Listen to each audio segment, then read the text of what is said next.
Okay. You're saying they're brainwashing. Okay, you're saying these people that are experts in brainwashing is using the Department of Education to brainwash our children. Yes.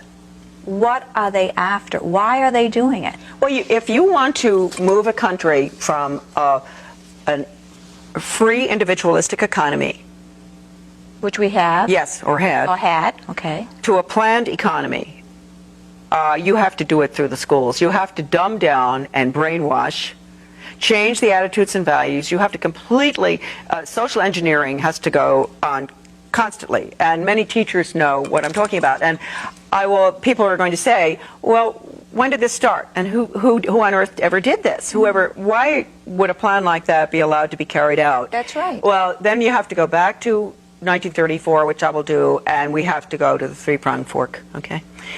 So I do think that the watershed year, although you can go back to the early part of the century when the Rockefeller Foundation and the Carnegie Corporation were deeply involved in education, and that it was decided then that Carnegie would deal with the international part and Rockefeller domestic. They commissioned the American Historical Association to put together a study of the social studies, and they came up with lots of volumes, but I have one little volume, Conclusions and Recommendations for the Social Studies. And basically that little one is an original book. I wish I'd brought it with me. Too bad. But I don't even dare let it out of the house. It's so important.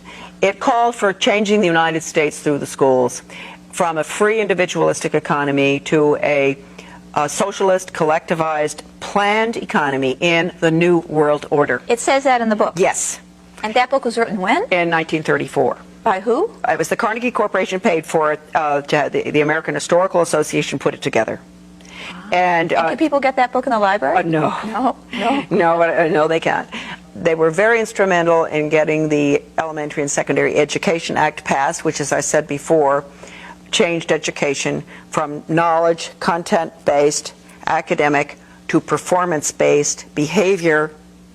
And from that time on, because that was necessary for what we're looking at now with school to work agenda is the planned economy is performance-based. So they're training workers. They're training not little thinkers, worker not bees. leaders. Exactly. At that time, you had a general, Buck Chisholm, a Canadian general psychiatrist, who was a very close friend of Alger Hiss's. And he gave a speech in 1945 to the World Health Organization, which basically recommended getting rid of the conscience. Wow. Yes. And he said we would do it through the schools. We would retrain the teachers to be little psychiatrists. He said it is an international system they're looking at. They're going to change the behavior of the children. They're going to change the teachers' training. They're going to do everything. He told them everything. And they didn't believe him? No, they just, well, you know what goes on.